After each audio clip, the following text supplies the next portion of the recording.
to do another video because, you know, I have fans, and those fans deserve a video, okay?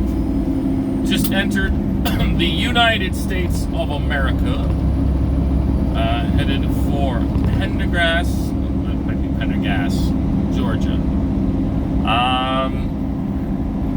Interesting couple of days. I had the weekend and basically all of last week off for a camping trip I did in the States. So it was a camping trip plus paintball, so, you know, always a good time. So now that I'm back, I figured I'd do another video. I gotta upload a bunch. I know I'm way behind. You'll find this out like probably a year after I friggin', you know, after I upload or after I film this, because, you know, of my current rate of friggin' uploading videos. Excuse me.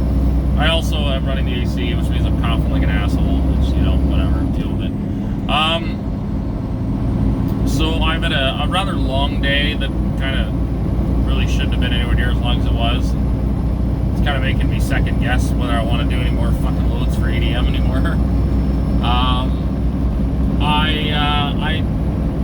If it wasn't for the fact that there's nobody there specifically to blame, I probably would have lost it on some people today. I showed up. I had a 1 p.m. appointment for a tank wash and then a load. So I showed up. Watch, this guy's gonna fucking come after me here in a minute because I can't fucking move over for him. And then he decided he was gonna sit next to me. I showed up at 12:30. I sat there. I checked in. Like, they do all their check-ins on the CB, so there's no. You don't call them. You don't walk inside. You park on the side of the road. You call them on the CB. So I checked in. Got which was it? Got a hold of them, and I was basically told to sit tight. So I sat tight till somewhere around 2:30ish. So they bring me in for a wash. It might have been a little earlier than 2:30. Might have been 2. So they bring me in for a wash. I get washed. I go out. I go to load. They load me up, and then what they do is because I'm taking crude oil, or not crude oil, but it's unrefined canola oil. So the place that it's delivering does not want like the fully refined, like food grade stuff.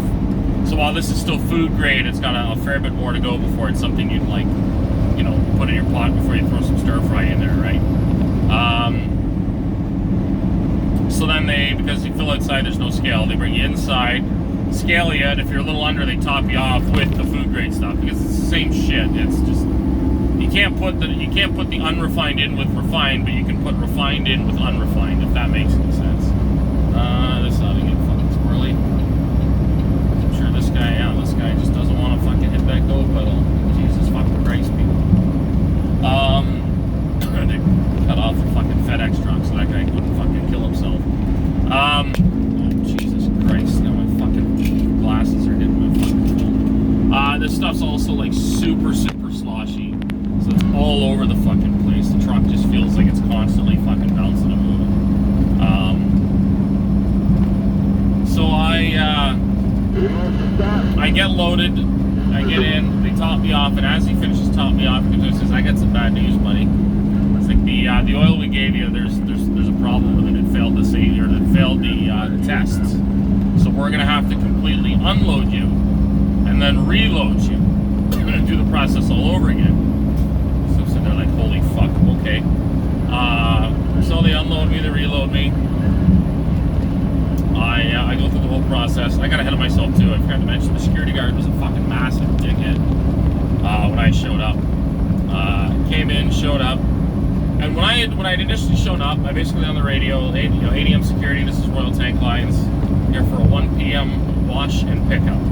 So then they asked me for my pickup number. I give them my pickup number. Okay, sit tight. We'll get, you know, call you in when we're ready. No big deal. Kind of like a door swinger. They tested their alarm system today, so they had like an evacuation drill. That was why I was late getting into the plant. So I get in there, you know, guys, is there anything I'm supposed to be, you know, is there any other information I'm supposed to have? I said, well, like I brought in the wash ticket from the previous delivery, as well as the copy of the bill of lading, so that I could see what it was. Because that place has been really, really, really big sticklers on what has been previously loaded into the trailer. They want nothing to do with anything chocolate related, or at least milk chocolate related. So I hand him the paperwork. He's like, "What's this?" I said, "These are the priors. The last thing on the, which was on the bill of lading, was coconut oil, and then there's a wash ticket for the priors for the coconut oil." He's like, "Okay. Does this trailer need a wash?" I said, "Yes, it does." He said, "Why didn't you fucking tell me that?" I said, "I told you that when I checked in." And he laughs and he points behind him. He's like, "Did you not see we had an evacuation?" I laughed. I said, "Do you not see that I've been here since noon? I checked in before the evacuation." He throws the papers at me. He says, "I don't need this." I said, "Okay, fuck you then." So I go ahead and check in, do all that stuff. By the time I get back into security, the shifts are switched, so it's a different security guard. The plant is only 5 minutes from the border, so I got out of there maybe 20 after 20. I think I put myself down as leaving at 20 after 2000. I put myself down as having left at 8. I checked with the shipper, the actual loading crew, and they're super nice. It's just the security guards are fucking dicks. And she's like, I just walked in, like I can't sign for anything. That's a security guard thing, because they checked you in. So I go there, she's like, "I can't sign this." She said, "What do you mean?" "Well, you were late." I said, "How was I late? I was here at 12:30. "Well, yeah, but you had a wash." I said, "Yeah, I had a wash appointment for 1. He said, it shows here that you arrived at 3, or after 3. I said, "I was here, I checked in at 12:30. Right, but your wash isn't your load time, that's a wash time. Right? So if you don't make it through the washing time, you're late." I said, "So what you're telling me is I showed up on time, I checked in early, but because you guys didn't bring me in for my scheduled wash on time, I'm now late and you won't pay me to sit here for 6 hours." He said, "Yeah." I said, "Okay, well, I'm going to get paid for it either way, one way or the other, so you figure it out." I guess he backpedaled a bit. He's like, it's not my, it's ADM policy, man. It's not up to me. I said, "I know, and I'm telling you, I'm going to get paid either way for it. You can sign for it, or our companies can fight it out. But I'm going to tell you right now that I am not going to not get paid to sit here for 6.5 hours because you guys had an internal problem and couldn't get me loaded in time. Right? That's not my problem." And at that point, he just kind of dropped it and kind of meekly handed me my paperwork and basically made a little bit of small talk and shit. It's like, again, if I was late, that's one thing. But if I got to now show up, like, how do I put it? I shouldn't even say that. Basically, what it's going to be is that the trailers can't be washed at 8 a.m. Because if they book the appointment times, and then they bring you in, if they are late bringing you in to wash, that makes you late for your appointment. I will get paid regardless. It's just they won't sign for my paperwork, and that's very frustrating.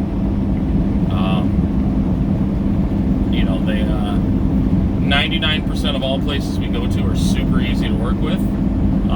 But our two biggest Canadian shippers, which are that ADM plant in particular and Barry Callebaut Chocolate, are both massive pains in the ass to deal with. And it's kind of unfortunate, because again, all of our US shippers and receivers are great.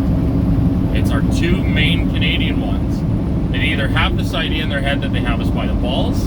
This is fucking outstanding too. Like, really? You're gonna go that fucking slow in the middle lane? Jesus fucking Christ. Figure it out. Some fucking old guy just putting along, barely see over the windshield. Barry Callebaut, like, I got a bunch of grief from the guy the day before because I delivered the load that was on this trailer. It was sitting there waiting for them to have room for it. So I get in on the scale, check into them. The guy lets me sit there for an hour and a half on the fucking scale. I'm like, clock's ticking, man. I'm getting paid for this. Finally comes out and he says, "Well, what are you doing here?" "Just delivering coconut oil." And he's like fucking stamping his feet, kind of huffing. And this guy's fucking weird. It's fun because his name, I shouldn't give out his name, but his name is like the best name to put a nickname in front of it, like, fast something or nervous something.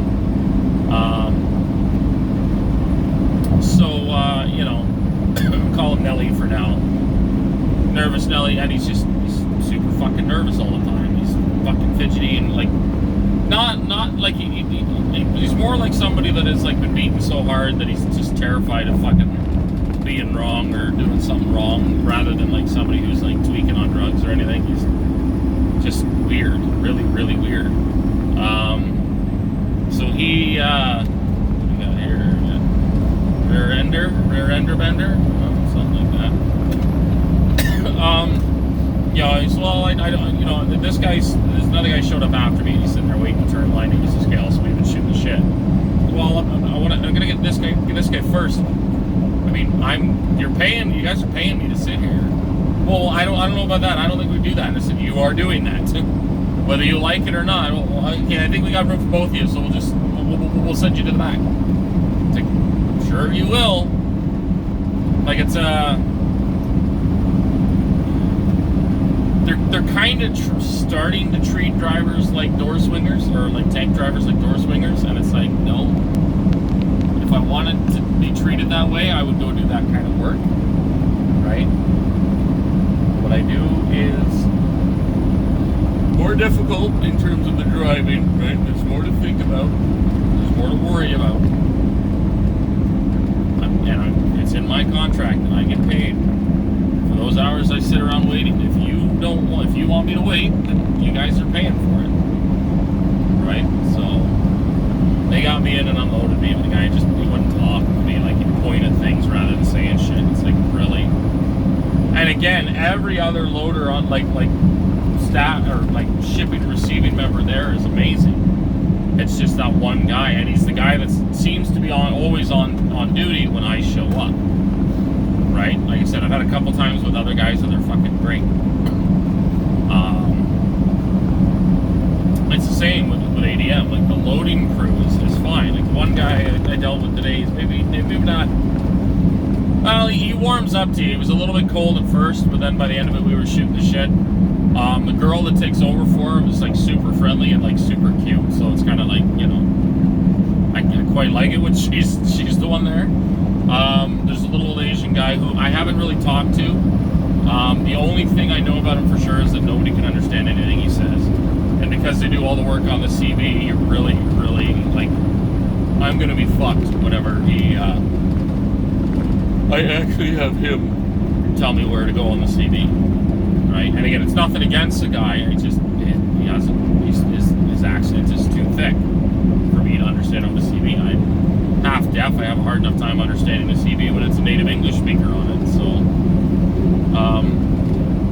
but like I think that's the case with actually a lot of shipping, like warehouses and stuff. It's usually the security that's got the real chip on their shoulder. You know, it was like that one. Was it last year or the year before? Where a guy posted a video because him and his wife got like just the shit kicked out of them by security guards. You know, they put him in a situation he didn't want to be in. They told him, if you don't like it, you can leave. So he said, okay, I'm leaving, and then they turned around and beat him up, dragged him to the ground and beat him up. It's like, well, then don't tell him he can leave. And you can't hold anybody anywhere against their will. So there's, again, it was somebody decided they didn't want somebody. You know, they wanted the driver to, oh, I'm sorry, okay, I'll do what you tell me, rather than say, yeah, you know what, fuck you, I will leave, right? Somebody's pride got hurt, and he decided he was going to beat the shit out of a guy and his wife, so truck drivers are not necessarily treated particularly easy. It's a really big letdown, given how much society is dependent on truck drivers. Like, that's the part that is such. I think that is the most frustrating part of my job, and it's like that whole thing now that's become a meme where like the farmers, where, well, you know, what do we even need farmers for? Like, you know, everybody just gets their groceries in the supermarket anyways. It's like, do you know where those supermarkets get their groceries? Farms, right? How do those farms get the you know, produce to the supermarket? Trucks. Right, the two kind of, you know, North America, well, they're not even North American, but those two like old-timey careers are the two main things that keep this continent, actually, well, the world, because I think the vast majority of the world relies on trucking in some form, whether it's just a rickshaw that's bigger, or legit trucks like we have, or anything in between, and farming. Farming is in every country on this earth. Every country farms for something, right? So they're so dependent on farmers and truck drivers, yet it's so easy to say, no, fuck that farmer, fuck that truck driver. That truck's in my way, it makes noise. And the problem is that people are entitled to the point where they can be fully aware that that truck driver brings them everything they have. And that makes it funnier to them, because you become a serf or a servant. Like, you're there at their beck and call. They can treat you how you want, how they want, and you'll still, grovel and do what do what they want you to do. And that's not what trucking is supposed to be. That's not how truckers are supposed to be treated. And it's the only thing it's really going to take it is for truck drivers to actually all get together and stop driving for a week. But even then, I'm nervous about what would happen, because once people started, you'll have to excuse me, I've been up all day. It's not super late, but it's been one of those days where you've done, I've been up since 6 a.m. and done literally nothing but sit, so it just beats you up worse than fucking actually driving.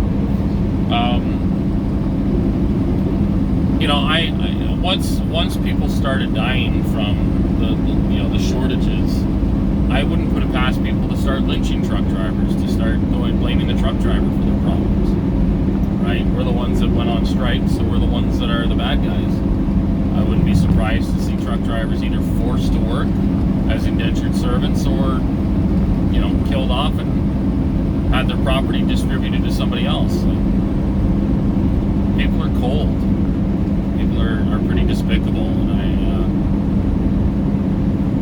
and again, I've met good people. I've met plenty of good people, but when the chips are down, and everybody is short on food and supplies and medication and everything else, and it's because the truck drivers took a strike. It doesn't matter how nice of a person you are, you're going to do something about it. You're going to take it out on truck drivers. So I guess there's a little bit of a balancing act to do it just long enough that people in the government understand that we're important, but not so long that people in the government snap. And like I said, the government front marching guys into trucks and making them work for free to supply the rest of the world. That was basically become an industry like cattle. We're not people, right? We're not sentient beings. I don't know. Or the apocalypse could happen and the world could end, which is a perfect segue into the other thing. What I did this weekend. I'm an airsoft player, right? Which airsoft is very, very similar to paintball. The only real difference is that most of the guns look like real guns and shoot plastic BBs. So you call your own hits rather than being a douchebag and wait until you're so covered in paint that absolutely nobody can mistake you for a not dead guy. And the big draw is that the firearms and a lot of the equipment and stuff looks like real firearms and equipment. This weekend I went to skirmish paintball in Albrightsville, Pennsylvania. And this weekend they had Desolation 2 produced by Omega Productions. And Omega Productions is they've got other guys helping, but the two figureheads are, it's a two-man group. Thought do a 40, I think it ended up being about 42 hours, post-apocalyptic, I don't want to use the word LARP, but LARP is probably a good word for it. It was a post-apocalyptic survival role-play experience with airsoft as the weapons. So there was a lot of camping and bushcraft mixed in with airsoft shooting and dealing with people, socializing or bartering with traders and shit. It was a lot of fun. It was an absolute blast. My brother, my friend Nick, and I went down there, and we had no real idea on how the setup was. We knew there was multiple communities, and you would get assigned to a community. Once you were assigned to that community, holy fuck! I'm not tired. I'm just fucking yawning. You were able to leave that community, and Like, you could be on your own the whole weekend. You could go to another community. The only rule they had was from 8:30 p.m. to 8 a.m., like sunset to sunrise, you had to be in a community for the night. They wanted to do like an all-night thing. The problem is that safety becomes an issue. While yes, there were several people there who were quite qualified and experienced, bushcrafters, hikers, people who have wandered through the woods in the dark. There are like 3 times as many people who have no experience. He's just yawning constantly now. It's kind of pissing me off. And those people can see the guy that does have experience going through the woods and think, well, I can do that too. And then all of a sudden the game's got to get called off because people have to go find people in the woods. So there were some escorted adventures at night. But nighttime was you could take your goggles off, you could relax, have a campfire, cook some hot dogs, and get to know your community better. I had talked to a couple of guys prior to the event, and they mentioned that they were going as the cast of Letterkenny, and I had kind of forgotten about it leading up until the event. The event happened, and everybody walked onto the field together in a big line, and they role played it, so we were all on this big journey. We paid off these guides to take us to somewhere in the wastelands that was free from this, I guess it was an asteroid that hit, so there's dust from the asteroids. It's constantly blowing across the world. So that dust is immediately fatal. It's fatal like within 5 to 10 seconds. That was simulated by like yellow Enola Gay smoke grenades, which produce like an absolute shit ton of smoke. So we were walking through the woods. We got shanghaied by a bunch of ruffians, some dirty Russians, and this big creepy mongoloid fucker. Who all they were to do, like again, it's like I figured it out pretty quick. They were separating the groups into their communities. That's all the kind of idea was. So we get separated ours, and I'm fucking dying already. It's been 3 minutes because I've been carrying a 5-gallon jug of water, like one that you'd put in your water filter at home or in the office. And that got fucking heavy with another like 30 pounds or 40 pounds worth of shit on my back. So we got to the community, threw everything down, pitched the tents, and then, we all kind of met up at the center after we pulled guard and everything, kind of basically get our first little bit of ammo and kind of introduce each other. And I kind of figured out pretty quickly that there was a guy that looked or dressed very much like Wayne from Letterkenny. And of course he introduced himself with, all right now. He said, good news? No, not so bad. Like, well, I know you're fucking from that group. And then it turned out that his buddy and his other buddy had also managed to not get separated. So I was actually with the guys that I had spoken to prior that had said they were going to be kind of, role-playing the cast of the main 3 guys of Letterkenny. Right? So Wayne, Daryl, and Squirrely Dan. If you haven't watched Letterkenny, I recommend watching it. It's an awesome show. Very Canadian. Those guys grew up like 40 minutes from my house, representing, So that, of course, since my brother, my friend, and my friend has watched Letterkenny. I'm not sure. He picked up on the jokes pretty quick. We were basically, and like again, half of the attendees at the event had played it or had watched it, so everyone was picking up on the jokes. And then most of the rest of the people in our group were from Buffalo. So at some point, and I can't remember when it happened, at some point when it came time to name our group, we said, well, we've got the real Canadians, we've got the pretend Canadians, and we've got everybody who might as well be in Canada because Buffalo has tried so hard to convince everyone it's not Canadian. We all, it was just unanimous. We settled on the name New Canada for our group. So for the rest of the fucking weekend, we had a team of like 20 Americans all just fucking hooting and hollering about being Canada. My brother had bought maple syrup lollipops to trade with people from they were like legit like farmers market in our hometown maple syrup suckers that were fucking great. I never had a one, but they fucking fetched a pretty high price. And we ended up we were all on the same page. I've never found a team of people in an airsoft game that were so on the same page with the what we were going to do for the weekend. we'd all said, fuck it, we want to be like Canada. This is going to be a camping trip with a whole bunch of socialization and maybe the odd scrap. We'll get into a couple scraps. So we, the first night we dicked around a little bit, met some people, got attacked by the cult of Typhon because a couple of our guys decided they were gonna, for jokes, bring brown robes and start their own cult. The cult of the Omega, and then another group did the cult of the Orange Typhon or the True Typhon, which was also from our camp. So we just kind of trolled the actors or NPCs that were designed to bring gameplay along. We repelled the attack. We were pretty awesome, and it was just that I was so proud. And again, it might seem condescending because I'm not somebody special compared to any of these guys in this group, but I was so fucking proud of the camaraderie and the team spirit and how much everyone in our group got behind kind of what we were doing as a group.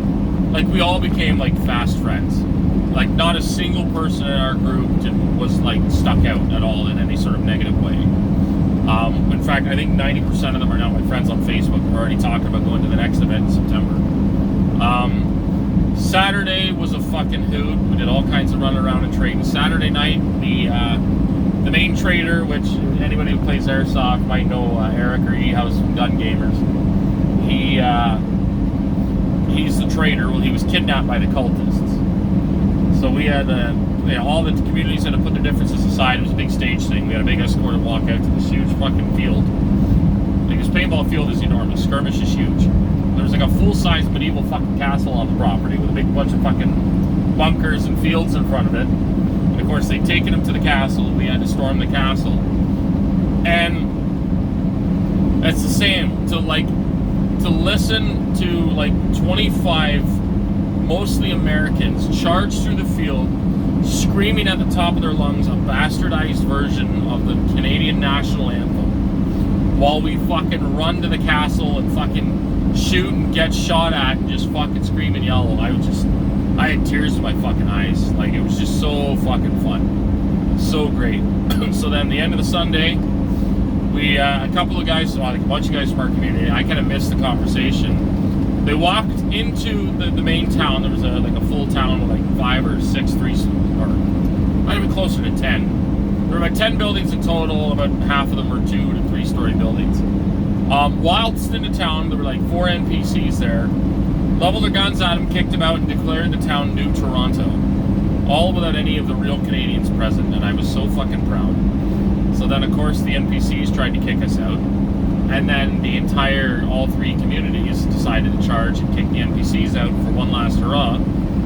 So I just still remember we'd gotten a flag, and it was one of the guys that had brought it. It had nothing to do with Canada or anything. It was a black flag with an AR-15 on it that said, "Come and get it." And that kind of became our unofficial flag of New Canada. I just remember my brother sprinting across the road because he was out of ammo. He put his gun down with the flag just blowing in the wind like you'd see the fucking Civil War soldiers do and shit. Just run for the main building where the cultists were still sitting to plant the flag for New Canada. And we took the town, and again, everybody, not just our group, were totally stoked to have taken over New Toronto. So of course we gave out free healthcare and free, fair and pretty liberal gun laws for everybody. Liberal as in we gave them out liberally, not liberal as in you can't have any. It was just a phenomenal way to end a weekend, and like I said, I think a large portion of the guys are already talking about going to Perdition, which is in it's the last weekend of September in West Virginia. I know I can go. I think my one buddy's already bought his ticket. My brother is the only one that can't go, unfortunately. He's quite the he's one of the he's very popular. He was very popular at the event. He's in much better shape than I am, so he can participate in a lot more of the stuff. I had a nice big nap Saturday, and I took it a little bit easier. I'm not in the greatest shape. I have lost a whole 20 pounds in a month, so I am slimming down, but I'm still in nowhere near the shape that I want to be in or can really be in and be able to do all this stuff. But that's coming. It's a work in progress. I'm dieting pretty hard. It should be, you know, it's definitely, my goal is pretty attainable within this year, so I should be able to, you know, do it. But it was just a phenomenal time. Like I said, there's lots of guys doing like different character bits and all kinds of fun stuff. I'm assuming where that guy's coming out is where I go in. I've never been to this Loves before, but I got half a tank of fuel. I'm kind of low on def, where I'm not really too sure where I'm gonna go tonight. I go out west a lot more than I go like straight south. So I'm just going south on I-75, but I don't think I'm gonna get that far. I am fucking tired, and I've already, like I said, I kind of got fucked over. I'm not gonna get to my, well, I might still get to my delivery on time. I'm 11 hours away, but it's through fucking hills, so we'll see what happens. I figured I'd just stop here, get food, maybe a snack, and keep going. I can't imagine there's any parking spots at this time of night, because it's fucking 9 o'clock at night. But we'll see what happens.